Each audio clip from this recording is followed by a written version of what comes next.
What's up, everybody? All right, so we're outside testing the Dovo against the LasGoo, and I ain't even bother bringing a Bosch out here because it is a joke, even on the, the inside of the house with that red beam. So these are both green, and what we're going to do is test how well they do in the sun. So it's pretty sunny. Sun is above us right now. So let's go ahead and get started. First off, I'm using my Bosch laser though. This blaze works pretty good. Can you guys see that up there? Probably not. But anyway, it's showing up. So just so you can see, we're going to measure the distance from the door, about 17.9697 feet. And then this one, same deal, 17.98. This one's a little further away, but it'll be all right. So let's go ahead and turn these on. I suspect the Dovo is going to do better just because its lines are brighter. All right, so here we are. I'm going to put battery in. Turn that bad boy on. You see the laser lines against my hand, but I don't see nothing up against that door. Let's go ahead and turn this one on. Wait, is it on? No.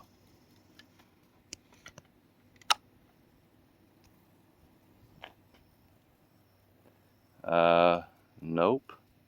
Not even on the car. But it is on, we can see. I think I see a little something. Let's see. I do. Look.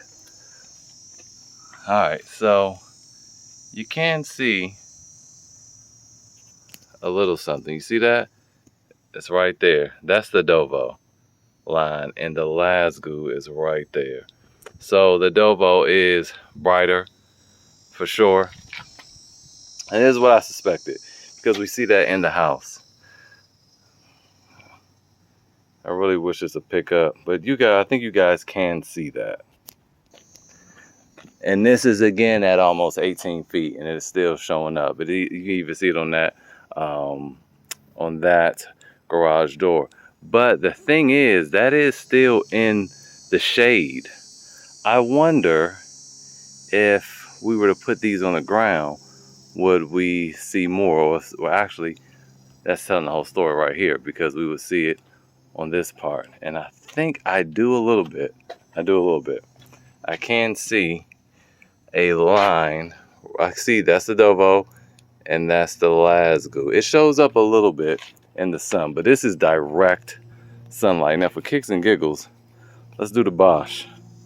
This is why you don't buy red stuff. All right, now the Bosch is showing up. Can I lock it? No, it's just self-leveling. That's what it is. Let's get to the point where we can't see that. Okay. The Bosch, I don't even know how many feet this is. Maybe 6.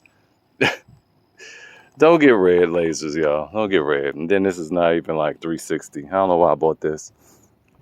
Anyway, so yeah, there you have it. Let's try something else. Let's go ahead and open up the garage door. I'm gonna show you my code and see if it pops up on the back wall back there. And then we'll measure the distance of that if it does. Whoo, look at that. Look at that. Look at that. Y'all see that? Yeah, that's bad. That's why that car's at the shop right now. That's why I needed the scooter. Look at that. Showing up. Both of them are pretty loud and clear. The Dovo is brighter. And actually, we didn't even turn on the vertical lines for the Dovo. Let's do that real quick. All right, and since we're back here, that is one of the annoying things with the Dovo. Every time you have to turn on all the lines. I prefer the LasGoo where it just turns on and you can turn off the lines you don't want. So you can also see that green. Now that Bosch, that green dot laser is showing up. It's ridiculous. It's so strong. All right, so let's see. That is 43 feet. 43 and a half feet, roughly. Wait. Yeah, 43 feet because it's not straight. So 43 feet. basically. So they're showing up well for 43 feet. And it's not like it's pitch black in here. It's still light on. And if I turn on the light, the garage light, you know, it's lights, it's sunlight coming in. We can still see the lines nice and bright. Obviously, the Dovo is the brighter one.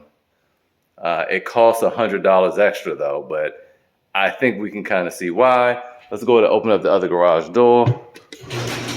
That extra light didn't make any difference. You can still see them very clearly, but again, the Dovo is all of that. I would love to test the HuPar. I really would. I don't want to keep having a whole bunch of returns for Amazon though, but yeah, so that's it. I'm going to say that the Dovo, we could test this indoors. I was going to do an indoor-outdoor test, but I think this basically says enough. Look how far they are. This is all you need to know. You know how this will perform inside of the house. So let me try to think. Is there anything else we need to cover? No, just that they're 360 degrees, 3 planes, right? So they do your horizontal, they do your vertical in front, then they do your vertical to the side. And yeah, that's it. They also both, well, we'll go on the inside and we'll cover all the little other features. All right, so we're back in, and first we're going to go over the Dovo. What comes in the kit? First off, you do get this hard case right there. You get the hard case. You get some glasses, which makes it a little easier to see the green lines, kind of. That might help outdoors, but indoors is pretty much the same because the light is so bright. Then you have this target to make sure that everything is level and calibrated. You also have your charger here. You have 2 batteries. You have the other part of your charger, the power cable and brick. And then you have your stand here. All right, so I feel like it was probably better to just compare them side by side. So this is the Dovo on the left, and this is the LasGoo on the right. I'm going to start with the LasGoo because this is the one I like better. So this one has multiple adjustments. First off, it has the tripod ports or stands or screws on the bottom. So you have the larger hole for the heavy duty tripod stands. And then you have the smaller one for your typical camera tripod. And this is able to adjust several ways. This knob on the left raises it up, as you can see.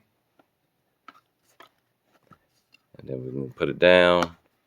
And then this knob here, right here, controls it. If you look ever so slightly, you'll watch this thing rotate. So fine tuning there, it rotates the laser. And then this right here does the same thing. You see it's turned the other side. Now you can also mount this thing 2 ways on the back with these 2 magnets.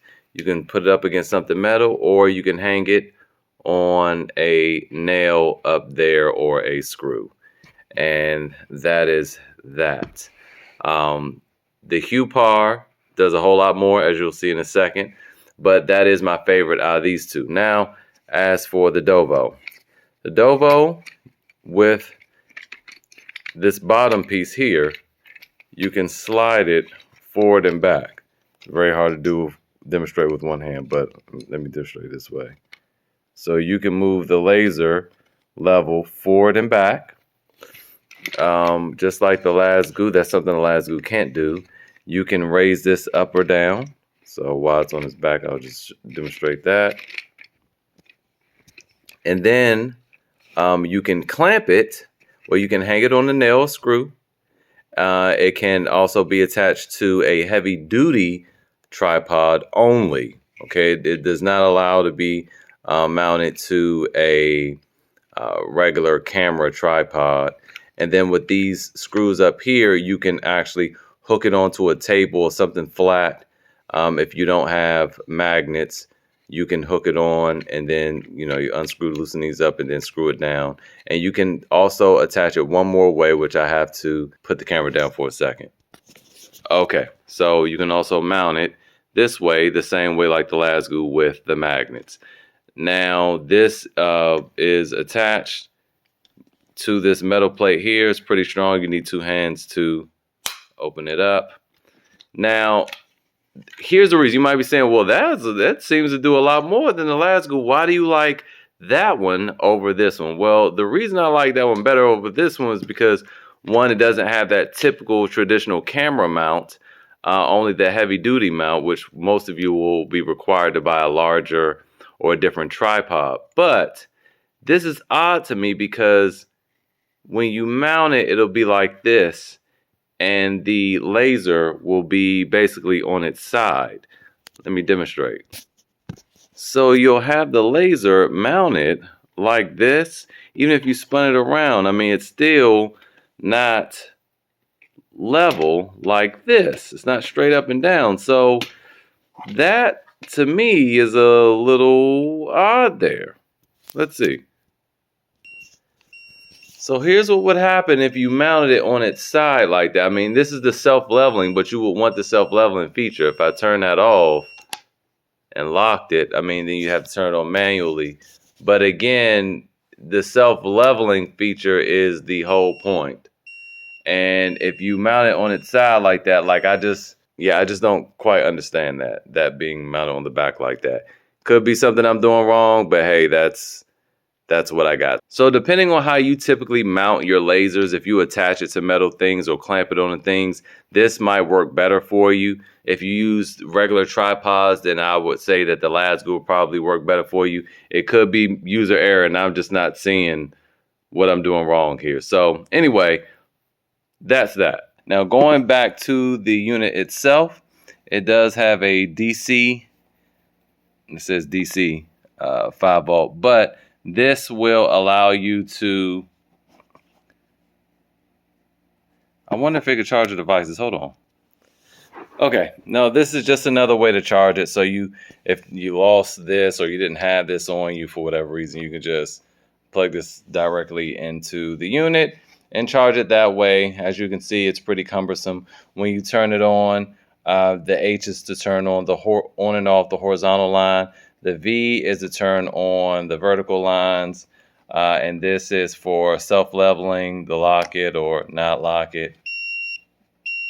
See, and then when it's not steady, when it's unlocked, it'll beep at you and blink and all that good stuff. So there you have that. And then you have the LasGoo, which is much smaller. It also comes with the stand, which is what we were using. I was using the Dovo on the LasGoo stand because it's far superior. You have your charger. You have a, this was attached to a remote. There's a remote deep down in there that I'm having trouble getting out because this came off. But basically the remote, let me try to fish it out. Okay, so I got the remote. So the remote, it basically will show you. Let's turn it on. All right, so the remote, you press H, it'll get rid of the horizontal line, as you can see. And then V1, it'll get rid of the vertical one line, and then V2, it'll get rid of the vertical line too. And for this changes the color of the lines, and that's its brightest setting, as you can see. So pretty cool there. You can't turn it on or off anything, but yeah, that's what it'll do. And you have all those controls here as well, V1, V2, H, and then the power button, but the power just adjusts the dims and undims the light as well. Turn that off. We have the USB in the back. And I'm just very curious. I wonder if this will charge devices. Probably not, but I'm about to test that out real quick. Okay, no, it's just to have it plugged in while you're using it, so you know you can keep working. But yeah, that's pretty much it. The other thing I failed to show on the Dovo, but it has the same thing. It has 2 holes, one for your traditional smaller tripods for cameras, and then also the bigger ones for the heavy duty ones. The Dovo has the same. The Dovo also is heavier. Obviously, it's much bigger than this. They both feel very robust. I'm not going to drop them. They told me to drop them, open them up. I'm like, I'm not going to destroy anything that works and works well. They both work well. This is not as bright as that, no. But this is also $100 less. So this is $149. This is $279, but right now you get $30 off, and I suspect it'll probably always be that way. So this is basically it's $249, and this is $149. So yeah, it's $100 difference. For that, you get a much brighter line, which could mean a lot. Yeah, so that might be worth the extra $100. It just depends on the type of projects that you do. If you're indoors mostly or in dimly lit rooms, you know, probably not an issue. Even if it's daylight, as you just saw, I turned it on. I mean, with open windows and lights on, and it shows up fine. It's just in direct sun, that thing is quite dim. But again, we were able to see it. So anyway, hopefully this was helpful. I would love to review the HuPar. The HuPar is more expensive than this, slightly cheaper than that. I like HuPar. I'm interested in HuPar because their stands are wonderful. I mean, I have so many different fine-tuned adjustments. Matter of fact, let me show. So the HuPar has a bunch of different types of adjustments. They have a clamp here. It has a clamp on the back to clamp the things. Then you just have a bunch of adjustments here. All these different knobs, these green knobs, they all do something. This one here moves the laser back and forth. This one here moves it this way. This one here tilts it slightly, and this one here slightly rotates it, or one of these rotates it, and then you have this one in the back where it raises it up and down, but it's only specific to HuPar lasers. If you use one of the other lasers on it, that's why I bought this, and that's why I'm late doing a review, because I wanted to see how they would fare using a better adjustment system or a better stand. But I quickly found out that no, you can, while I can hold it, you have to take this bracket off, and then it only allows the 2 adjustments to go up and down or turn left and right. So I mean, the ones that came with it can do that. And it also has this adapter here where, as is, you can screw this into the heavy duty one. You see the 2 different holes down there, but then you can also use a portion and have this adapter here. So yeah, really well thought out. And this was like $30 something. But again, if you bought their big boy laser, it comes with it. So that is that. So I think that their lasers might be really good because they make great stands. It's just my assumption. I don't really know. But anyway, they both have their uses. Again, this one doesn't have a remote. This one does. This one is much smaller, more compact, obviously. Yeah, $100 difference, brighter light. If you do a lot of outdoor stuff, I would recommend this one. If you do stuff indoors and you don't really need that brightness, then I would probably save the $100 and go with the LasGoo. I wanted to also mention that you can get this kit without the remote and get an extra battery. I would probably go spring that route. So both winners here depending on your use case. Hopefully this was helpful, and I'll see you guys next time.